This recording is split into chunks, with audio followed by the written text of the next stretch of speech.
की बेटी गुड़िया और गौरी का बेटा जग्गू दोनों साथ में खेल रहे होते हैं कि तभी एक सांप आता है और जग्गू को काट लेता है। जग्गू की तुरंत मौत हो जाती है। इधर तभी रामा वहाँ उनके पास आती है। गुड़िया मेरी जान, ये जग्गू को क्या हुआ? वो ऐसे क्यों लेटा है? मम्मा मम्मा हम खेल रहे थे कि तभी एक सांप आया और उस सांप ने जग्गू को काट लिया। उसके बाद से जग्गू ऐसे लेट गया। फिर राना जग्गू के पास जाती है। वो देखती है कि जग्गू तो मर गया था। फिर वहाँ जग्गू की माँ गौरी को भी आ जाती है। गौरी वहाँ आते ही सबसे पहले अपने जग्गू के पास जाती है और देखती है कि जग्गू मर गया है। ये देख गौरी रानो पर चिल्लाने लगती है। रानो, मैंने देखा तुम क्या कर रही थी मेरे बेटे के पास। तुमने क्या खिलाया मेरे बेटे को? उसकी जान कैसे गई? मेरा बेटा मर गया है, तुमने क्या खिला दिया? नहीं गौरी, मैंने तुम्हारे बेटे के साथ कुछ नहीं किया है। मैं तो अभी अभी यहाँ आई हूँ। गुड़िया बता रही थी कि एक सांप आया, उसने तुम्हारे बेटे को काट लिया था। इसके बाद तुम्हारे बेटे की मौत हुई। रानो, मुझसे झूठ ना बोलो। मैं सब जानती हूँ। तुमने ही मेरे बेटे को कुछ खिलाकर मारा है। सांप का बहाना मत बनाओ।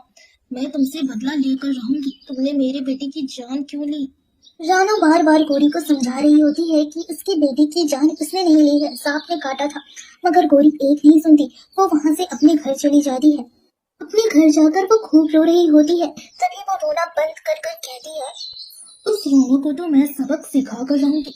उसकी हिम्मत कैसे हुई मेरे बेटे की जान लेने की? मेरा इकलौता बेटा, उसकी बेटी को भी मैं उससे छीन लूंगी। अब गुड़िया नहीं बचेगी। गुड़िया को तो मारना ही पड़ेगा, जैसे उसने मेरे बेटे जग्गू को मारा है। फिर गौरी अपने घर से निकलकर चील के पास जा रही होती है। दरअसल चील गौरी का एक अच्छा पुराना दोस्त था, इसलिए गौरी चील के पास जाती है। वहाँ पहुंचकर, अरे गौरी, क्या बात है? इतने दिनों बाद आई मुझसे मिलने? हाँ चील, मैं क्या बताऊं, उस रानो चिड़िया ने मेरे बेटे जग्गू को मार दिया, इसीलिए मैं यहाँ आई हूँ। चील, मैं ये चाहती हूँ कि तुम भी उसकी इकलौती बेटी गुड़िया को मार दो। मेरा बदला तुम्हें ही लेना होगा। कौन गुड़िया? वो तो उस रानो की बेटी है ना। मगर रानो तो काफी अच्छी चिड़िया है, मैं उसके बारे में जानता हूँ। वो ऐसा काम नहीं कर सकती। तुम्हें कोई गलतफहमी हुई होगी। नहीं चील, मैं सच कह रही हूँ। मैंने खुद देखा, उसने मेरे बेटे जग्गू को कुछ खिलाया, जिसके बाद से जग्गू की मौत हुई। चील, मुझे उम्मीद थी कि तुम मेरी मदद करोगे, मगर तुम तो उस रानो की ही तरफदारी कर रही हो। अगर मदद नहीं करनी तो बता दो, मैं किसी और से मांग लूंगी। अरे नहीं नहीं गौरी, ऐसी बात नहीं है। दरअसल रानो तो अच्छी चिड़िया है, ऐसा मैंने सुना था। मगर तुमने अपनी आंखों से देखा है तो तुम्हारी यकीन तो करना बनता है। तुम मेरी अच्छी दोस्त हो। तुम चिंता ना करो, उस रानो को तो सबक मैं सिखाऊंगा। चील, वो रानो जंगल के सबसे किनारे वाले पेड़ पर अपना घर बनाकर रहती है। तुम जाओ वहाँ और उसकी बेटी गुड़िया को ना छोड़ना। फिर चील रानो के घर की ओर जा रहा होता है। रानो के घर के अंदर पहुंचकर चील जाते ही सबसे पहले गुड़िया को अपने पैरों के नीचे दबोच लेता है। रानो ये देख काफी डर जाती है। वो चील से कहती है, नहीं नहीं चील जी, मेरी बेटी को छोड़ दो। मैंने तुम्हारा क्या बिगाड़ा है? तुम मेरी बेटी को क्यों खाना चाहते हो? नहीं, मैं तुम्हारी बेटी को नहीं छोड़ूंगा। आज का शिकार तुम्हारी बेटी की गुड़िया होने वाली है। अगर तुम अपनी खैर चाहती हो तो तुम जल्दी से यहाँ से चली जाओ, वरना मैं तुम्हें भी खा लूंगा। नहीं नहीं चील जी, मैं अपनी बेटी को भला छोड़कर कैसे जा सकती हूँ? मेरी बेटी से मेरी जान है। मेरी बेटी को छोड़ दे, कृपया मेरी बेटी को छोड़ दे। ऐसा कह कहकर रानो खूब रो रही होती है, मगर चील रानो की एक नहीं सुनता। फिर रानो की नजर घर में रखे एक मटके की ओर जाती है। उसे एक आइडिया सूझता है। वो चील से कहती है, चील जी ठहरे, मेरी बात सुने।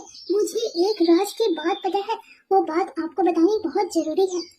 राज की बात? कौन सा राज? जल्दी बताओ, वरना मैं तुम्हारी बेटी को खा जाऊंगा। फिर रानो उस मटके को लेकर आती है और चील से कहती है,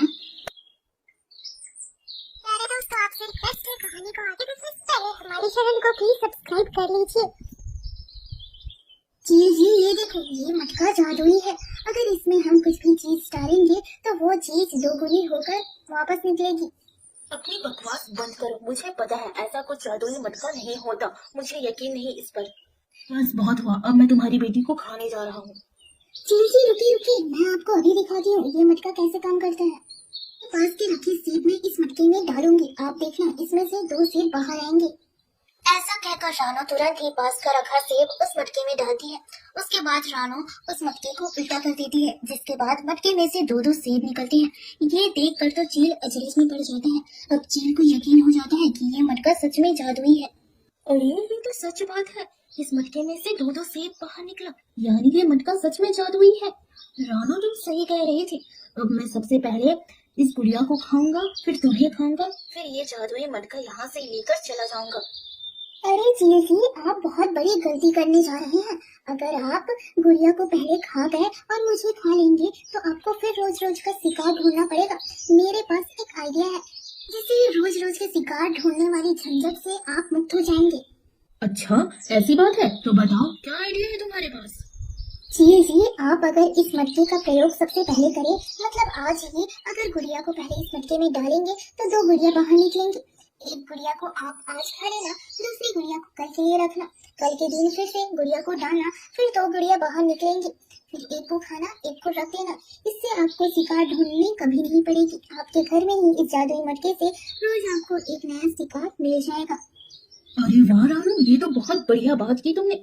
अब तो मैं सबसे पहले इस गुड़िया को इस मटके में डालता हूँ, देखता हूँ दो गुड़िया बाहर निकलती है या नहीं।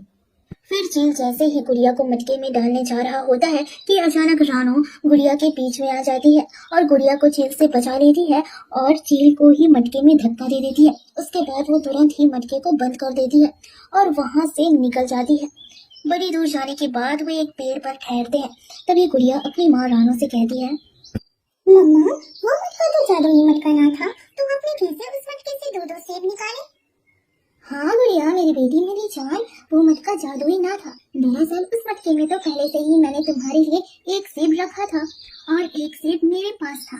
फिर मैंने अपने पास वाला सेब उसमें डाला और मटके को उल्टा कर दिया, जिससे मटके में मेरे पास वाला सेब निकला और जो पहले से सेब था वो भी निकला। इस तरीके से दो सेब बाहर आए। अरे वाह मम्मा, आप तो काफी चतुर हो।